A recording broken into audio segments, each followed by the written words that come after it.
Every time you walk into the room, got me feeling crazy. Shock my heart, boom, boom.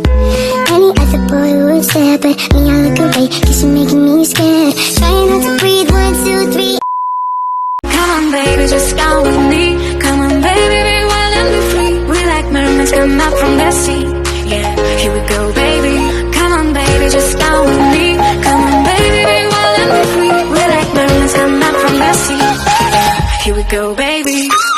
Oh, guys, come on, baby. Come on, baby, just come with me. Oh, guys, come on, baby. Here we go, baby. Assalamualaikum warahmatullahi wabarakatuh. Halo. Sebelumnya perkenalkan, nama saya Aufa Zakia Aziza dengan NPM 242151111104 dari angkatan 2024 kelas C, mahasiswa Universitas Siliwangi, Fakultas Keguruan dan Ilmu Pendidikan, program studi Pendidikan Matematika. Tujuan saya membuat video ini yaitu untuk memenuhi salah satu tugas mata kuliah Profesi Kependidikan yang diampu oleh Bapak Dr. Andes Sukirwan, SPD, MPD. Di sini saya akan menampilkan video hasil wawancara saya. Simak terus videonya. Bye-bye. Assalamualaikum warahmatullahi wabarakatuh. Waalaikumsalam warahmatullahi wabarakatuh. Yang terhormat Ibu Yuliawati SPD selaku Guru Bahasa Indonesia SMP Negeri 1 Cimanggu. Pertama-tama marilah kita panjatkan puja dan puji syukur atas kehadirat Allah Subhanahu wa Ta'ala, atas berkat rahmat dan hidayahnya kita dapat bertemu pada Zoom meeting pagi ini. Tak lupa salawat serta salam selalu terlimpah curahkan kepada junjungan Nabi besar Muhammad Shallallahu Alaihi Wasallam. Sebelumnya Ibu izin memperkenalkan diri. Perkenalkan, nama saya Aufa Zakia Aziza, mahasiswa Universitas Siliwangi. Sebelumnya saya mengucapkan terima kasih banyak karena Ibu telah meluangkan waktunya untuk hadir di Zoom kali ini. Tujuan wawancara ini yaitu untuk memenuhi salah satu tugas dari mata kuliah Profesi Kependidikan. Mungkin langsung aja ya Ibu, langsung ke pertanyaan wawancaranya. Oke, siap. Oke, menurut Ibu, apa saja tugas yang harus diselesaikan oleh seorang guru di sekolah? Tugas yang harus diselesaikan oleh seorang guru di sekolah, selain untuk mengajar tentunya banyak sekali tugas-tugas tambahan di luar jam mengajar bagi guru ya. Contohnya mungkin guru bisa menjadi pembina ekstrakurikuler, kemudian ada juga di bidang kesiswaan, pembina OSIS, dan lain sebagainya banyak sekali. Nah, tugas-tugas tersebut salah satunya juga diampu oleh beberapa guru yang sudah diberikan amanah oleh kepala sekolah yang ada di sekolah saya khususnya ya. Kemudian dari segi mengatur waktu ya, karena guru tidak hanya fokus mengajar di kelas saja, tetapi yaitu tadi tugas tambahannya. Seperti salah satunya contoh saya juga diembani tugas sebagai pembina ekstrakurikuler dan juga di bidang kesiswaan. Nah, untuk mengatur waktunya juga itu sebenarnya bergantung orangnya masing-masing. Tapi kalau saya sendiri itu harus dibuat rencana atau jadwal supaya semuanya bisa berjalan dengan baik, dengan lancar, sesuai dengan apa yang akan kita tuju. Apalagi saya jam mengajarnya juga cukup lumayan banyak ya, ada 30 jam. Nah, ini menurut saya suatu tantangan ya, karena untuk melaksanakan tugas-tugas yang lain juga cukup memakan waktu dan juga tenaga tentunya ya. Jadi sebagai guru, ketika ada tugas tambahan lain, yaitu harus membuat jadwal atau rencana atau target tujuan apa dulu yang diutamakan, apa dulu yang lebih penting, seperti itu. Jadi kita harus punya target deadline pekerjaan supaya pekerjaannya itu tidak menumpuk yang nantinya bahkan membuat kita repot sendiri ya. Jadi harus terjadwal, harus ditarget mana yang lebih penting itu yang diutamakan ya. Tentunya dengan berbagai pertimbangan dan juga tidak boleh kita apa ya mengganggu tugas utama kita sebagai pengajar seperti itu. Berarti tadi Ibu cara mengatur waktunya dengan segala kegiatan Ibu yang tadi katanya Ibu tuh sebagai pembina ekstrakurikuler dan pembina OSIS. Jadi Ibu mengaturnya itu dengan membuat jadwal atau schedule atau rencana dan bahkan Ibu membuat target buat deadline itu.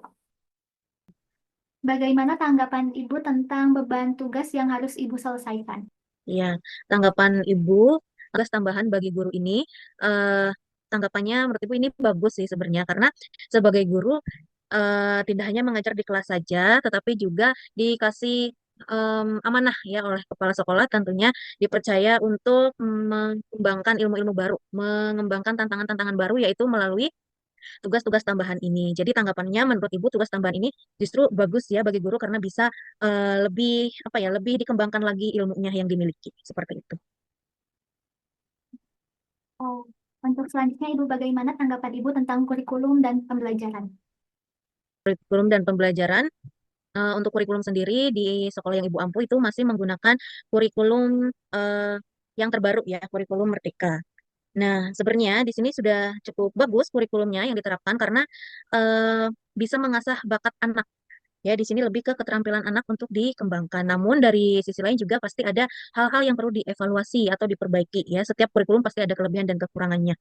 Ya, terutama di SMP yang Ibu ampu, eh, mungkin dari kurikulum terbaru ini bisa dievaluasi kembali bahwa nilai itu penting dalam proses pembelajaran. Selama ini kan di kurikulum meskipun nilai anak itu kurang, bahkan masuk mungkin juga jarang dan lain sebagainya, tapi dari pihak sekolah karena tuntutan kurikulum selalu dimaklumi ya. Jadi anak meskipun nilainya jelek atau kurang itu tetap naik kelas beda dengan kurikulum yang sebelumnya ya. Jadi anak itu tidak termotivasi untuk belajar yang lebih giat karena merasa tidak punya tantangan atau tidak punya saingan untuk mengejar apa untuk membuat nilai mereka itu tinggi. Jadi mereka ngerasa aku nggak punya nilai itu, aku tetap naik kelas gitu. Menurut saya itu yang perlu evaluasi. Kemudian juga menurut Bu, KKM atau nilai minimal itu juga diperlukan supaya apa? Supaya murid-murid itu punya target nilai yang harus mereka capai. Jadi mereka termotivasi untuk belajar. Mungkin untuk pertanyaan selanjutnya ya Ibu, bagaimana tanggapan Ibu mengenai kesejahteraan yang diperoleh? Kesejahteraan gimana maksudnya? Dari pemerintah? Iya, Menanggapi kebijakan mengenai kesejahteraan guru mungkin ya. Menurut Ibu, pemerintah sebenarnya sudah sangat berusaha sekali untuk berusaha mensejahterakan guru-guru yang ada di Indonesia ya. Dan ini merupakan tantangan yang cukup sulit sebenarnya bagi pemerintah karena guru-guru itu jumlahnya sangat banyak sekali. Mungkin di kota-kota besar atau di daerah-daerah yang masih terjangkau dengan mudah itu mungkin mereka cukup sejahtera ya. Tapi di lain sisi banyak juga yang masih eh, sama bagi guru-guru honorer ya, guru-guru honorer ditambah lagi guru honorer tersebut berada di pelosok-pelosok daerah ya yang internet aja kadang sulit, sedangkan sekarang untuk apa-apa pasti harus menggunakan internet ya, entah itu harus tes untuk kenaikan pangkat dan lain sebagainya. Jadi menurut Ibu sebenarnya sudah banyak usaha yang dilakukan oleh pemerintah, tapi untuk sampai saat ini kesejahteraan guru masih tidak maksimal, masih banyak sekali guru-guru yang bahkan gajinya masih di bawah standar, masih di bawah UMR ya, itu masih banyak sekali di daerah-daerah terpencil khususnya. Jadi Ibu harap juga gimana caranya pemerintah ke depannya sejahtera seperti itu. Ibu untuk pertanyaan selanjutnya, apakah ada kerjasama antara guru untuk membantu rekan guru lainnya dalam menyelesaikan tugas Ibu? Oh ada, tentu saja ada. Kita selalu bekerja sama dalam menyelesaikan berbagai tugas ya. Karena kan tugas guru itu ada yang dari bidang akademik maupun kegiatan-kegiatan sekolah. Kegiatan sekolah juga sangat banyak. Kalau tidak dilandasi dengan kerjasama antar sesama guru, pasti kegiatan tersebut tidak akan berjalan dengan lancar. Jadi dalam hal apapun kita selalu bekerja sama. Semisal ada kegiatan di sekolah, ada mungkin merayakan kegiatan ulang tahun negara Indonesia ya. Nah, itu di sekolah pasti akan selalu mengadakan kegiatan-kegiatan untuk ikut meramaikan ulang tahun Republik Indonesia. Ya. Dari situ kita pasti selalu bekerja sama supaya kegiatan tersebut bisa berjalan dengan lancar.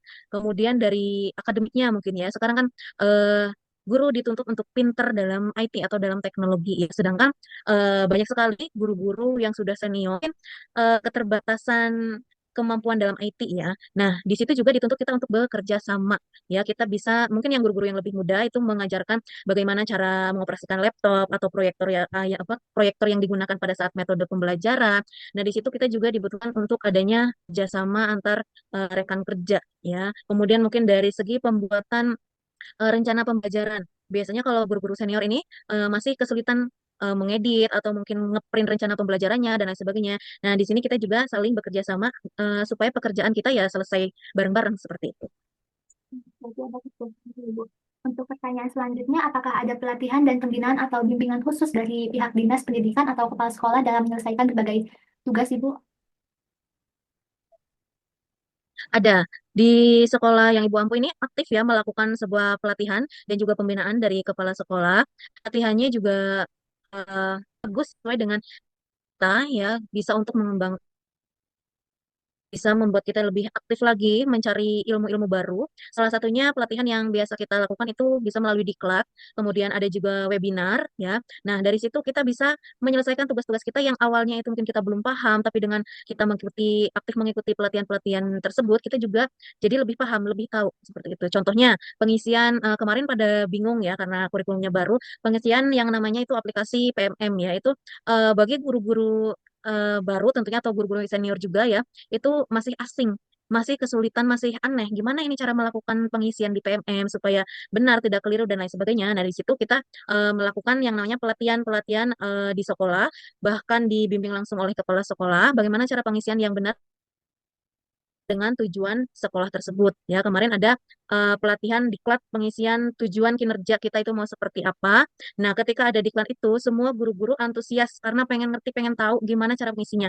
Nah, setelah melakukan pelatihan-pelatihan tersebut, guru sekarang sudah paham, tidak apa ya namanya, tidak kebingungan, tidak ragu lagi dalam mengisi RHK tersebut karena ada pelatihan. Kemudian dari ini mungkin kan di sekolahan pasti ada aja masalah ya. Nah, di sini sangat diperlukan sekali yang namanya bimbingan kepala sekolah. Misal ada anak yang bermasalah, guru BK sudah menangani, wali kelas sudah menangani, tapi tidak ada hasil finish. Nah, di sini biasanya kepala sekolah juga ikut membina atau membimbing mencari solusi dan mencari jalan tengah yang terbaik.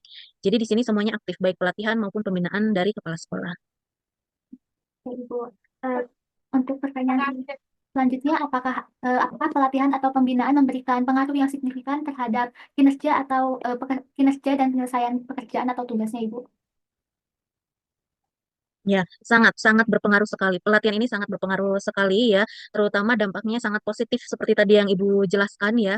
Dari yang awalnya kita belum paham, karena adanya pelatihan ini kita semua jadi paham, ilmu kita bertambah, wawasan kita juga bertambah. Kemudian ketika kita ingin mengembangkan metode pembelajaran di kelas juga bertambah. Yang awalnya mungkin hanya menggunakan metode ceramah saja ya di kelas, jadi anak bosan. Nah, dengan adanya pelatihan-pelatihan ini, banyak sekali arahan-arahan dari orang yang sudah berpengalaman ya itu dibagikan ilmunya kepada kita jadi guru-guru sekarang jadi lebih kreatif di dalam kelas jadi metode pembelajaran tidak hanya menggunakan metode ceramah saja sekarang sudah bervariasi sekali ya dengan adanya pelatihan-pelatihan tersebut.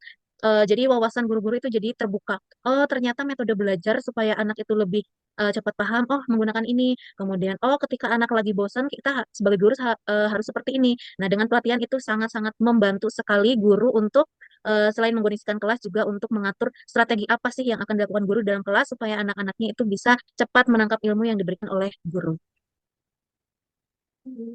Terima kasih Ibu. Untuk mungkin itu cukup sekian yang pertanyaan-pertanyaan yang dapat saya ajukan. Mohon maaf apabila dalam pengajuan pertanyaannya terdapat kata-kata yang tidak berkenan.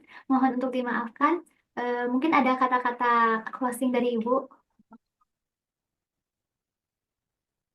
Kata-kata closing apa ya? Tetap semangat bagi mahasiswa-mahasiswa yang nantinya bakal jadi calon guru ya. Harus kreatif, lebih inovatif lagi dan tentunya jangan pernah lelah untuk mencerdaskan anak bangsa supaya negara kita ini bisa lebih maju, lebih berkembang dan juga menjadi Indonesia yang katanya jadi Indonesia emas ya. Jadi untuk para mahasiswa-mahasiswi semangat belajarnya serius dan juga dijalani dengan sepenuh hati. Karena kalau dengan terpaksa pasti akan berhenti di tengah jalan, ya. Itu kata-kata dari Ibu. Ucapan terima kasih kepercayaannya ya untuk diwawancarai mengenai beberapa hal yang apa sudah dialami sebagai guru. Ya, Ibu. Sama-sama terima kasih kembali Ibu. Mungkin cukup sekian saya tutup. Wassalamualaikum warahmatullahi wabarakatuh. Terima kasih Ibu. Waalaikumsalam warahmatullahi wabarakatuh.